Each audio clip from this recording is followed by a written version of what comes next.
Eu estudei, como eu fiz na universidade um curso de letras, eu estudei muito narrativo. Eu estudei teoria literária pra caramba e essas coisas se incorporaram à minha maneira de pensar. Então eu acho que eu uso sim conceitos teóricos, mas de uma maneira muito anárquica e muito introjetada, já muito inconsciente. Eu não analiso tanto assim o que eu escrevo. Só quando tem problema. Aí eu percebo que eu analiso. Atos, eu imagino que todos os meus roteiros tenham, mas eu confesso, eu não sei contar atos no filme. Eu sempre fico muito confuso. Tem uma coisa básica de qualquer narrativa que é você tem que apresentar um personagem, algo tem que acontecer com ele, ele tem que fazer alguma coisa. E isso vai causar alguma transformação na vida desse cara. Isso aí é básico, né? Isso é a estrutura de 3 atos, é uma maneira de explicar isso que eu falei numa linguagem mais de boteco, né? Eu vou mais nessa coisa de boteco. Eu tenho uma coisa muito... Eu até brinco que eu escrevo roteiros como se eu estivesse compondo um rock and roll. Eu acho que quando eu estou escrevendo, eu estou fazendo rock and roll. Eu vou lá improvisando, sabe? Como se eu pegasse o violão ali e ficasse tentando coisas. E o John Lennon que diz isso num documentário, que eu gosto de um cara que ficava interpretando, um maluco que fica na porta da casa dele, interpretando as letras das músicas dos Beatles, e diz, não, essa música eu sei que você escreveu pra mim. Ele falou, mas não foi nem eu que escrevi essa música, foi porra, cara. Assim, a gente coloca as palavras, né, quando faz as letras, umas juntas com as outras, às vezes dá certo. Então eu escrevo meio assim, as cenas vão vindo na minha cabeça, eu vou combinando as cenas e vai saindo. É mais intuitivo do que teórico. Mas eu não sou contra o estudo teórico, acho que ao contrário, ajuda a educar essa intuição, né? Mesmo que você não... eu acho que fica meio... Eu acharia chato, talvez isso possa ser legal para outros escritores. Para mim é muito chato, quando eu leio o manual de roteiros poucos que eu li, acho que eu não consegui ler nenhum inteiro, me dá a sensação assim, nossa, mas que trabalho chato, né? Parece trabalho de verdade, parece um castigo. Não deu vontade de trabalhar desse jeito, eu não tenho prazer, eu quero ter prazer quando eu estou trabalhando. Então eu não sigo isso, eu vou na minha, eu não fico vendo onde é que está o primeiro ato, isso eu nunca faço. Para mim tem mais a ver com música mesmo, como se eu escutasse uma música. Sabe, agora é hora de acelerar, uma música, nesse caso, vou comparar não com rock and roll, mas com música erudita, né? Uma sinfonia. Agora é hora de, né, botar uns... Agora não, agora tem que dar uma acalmada. Agora tem que dar um susto. É muito do efeito, né? Tem um texto que eu li na universidade, que eu sei que o Jean-Claude Bernardet usava quando ele era professor da ECA, e eu recomendo, para mim é o melhor manual de roteiro de todos os tempos. É um texto do Edgar Allan Poe, sobre poesia, chamada Filosofia da Composição. Ele explica como ele escreveu o poema O Corvo, né? Ele escolheu uma situação, ele queria produzir um determinado efeito no leitor. Então ele explica como ele construiu, com palavras, rimas e situações descritas no poema, o efeito que ele queria produzir no leitor. Eu penso muito nesses termos também. Que efeito que eu quero produzir em quem está vendo o filme? E no caso, o primeiro espectador sou eu mesmo. Eu quero que eu me imagino vendo o filme e tendo prazer como espectador. Então, por favor, me surpreenda, né? Eu digo para mim mesmo, né? Combinar as coisas para produzir esses determinados efeitos. O Corvo, ele conta que ele escreveu de trás para frente, que ele escolheu uma palavra que ele considerou a palavra mais triste da língua inglesa, que é nevermore, né? Em português ficam 2 palavras, né? Nunca mais.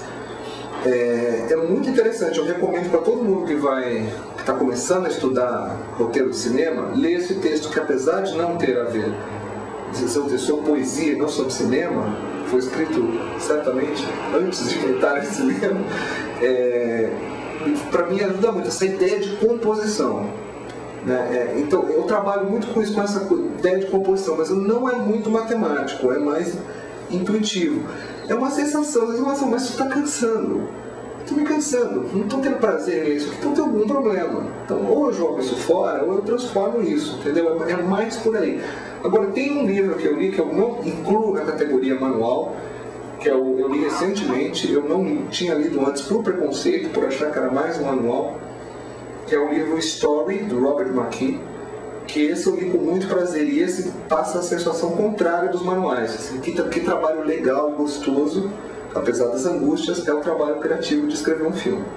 Eu acho que esse livro tem muita informação para quem é importante, para quem quer escrever roteiro. Agora, você tem que fazer sempre um jogo, né? Você tem que soltar a sua imaginação, sem censuras, e escrever. E fazer, e se distanciar, você escreve, você se distancia, você olha o que você fez e sente o efeito daquilo. Está funcionando? Não está funcionando? Quando você toma essa distância e tenta se autocriticar, aí sim conceitos de crítica e até de manual, de roteiro, podem ser úteis, ajudar você a entender qual é o problema, mas nunca como receita. Porque se fosse simples, assim, se tivesse uma receita, só ia ter filme bom, né? Todos os filmes que a gente veria no cinema seriam bons, porque não é difícil aplicar as coisas que estão no manual a um roteiro. Você pode pegar qualquer roteiro com problemas, aplicar as regras do manual e consertar o roteiro. Mas não existe nenhuma garantia de que vai ficar bom. Esse que faz ficar bom normalmente está na esfera do imponderável. Não tem regra para isso. Agora, evidentemente, você pode tentar encontrar instrumentos para melhorar o seu trabalho com esse conhecimento mais teórico. Eu acho que esse jogo é importante, desde que não seja uma bíblia, né? Então os manuais dizem, por volta da página, nunca é tão preciso assim, mas entre a página 26 e a 32 tem que ter a primeira virada, né, na história, o turning point, o termo em inglês que se usa muito no Brasil também. E se tiver a página 2? Por que não? Não, mas é muito cedo, não entendeu? Mas e se está funcionando? E se é um puta começo de filme? Uau! Qual é o problema? Entendeu? Eu penso assim. E aí foi eu fiquei muito satisfeito de ler que o Robert McKee, que é um cara muito teórico, também diz isso. Ele chama de incidente incitante, alguma coisa. Pode estar muito deslocado isso.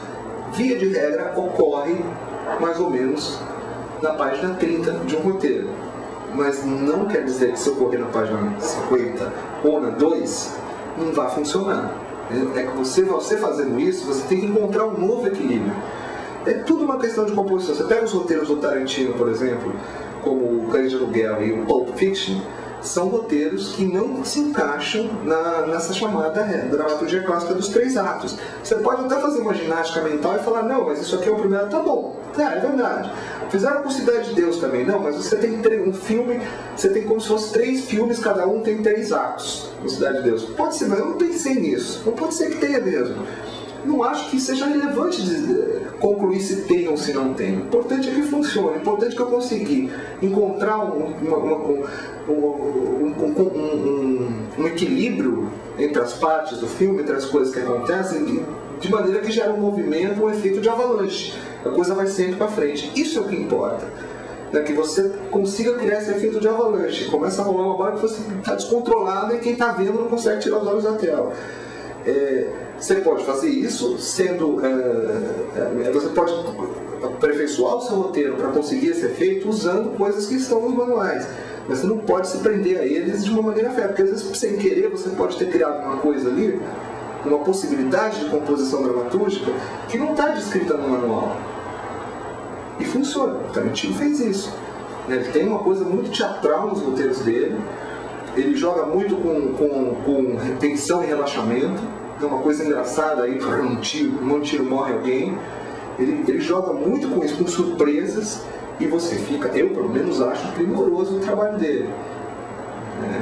Você pega o começo do Bastardos Inglórios, por exemplo, é uma cena praticamente teatral, que deve durar, eu não me lembro quanto, mas dura certamente mais de 10 minutos. E essa é uma coisa que qualquer executivo de Hollywood, qualquer manual de roteiro, as cenas não podem ter mais do que 3 páginas. Aquela cena deve ter umas 15.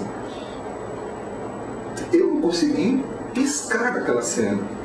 Eu acho que é memorável, né?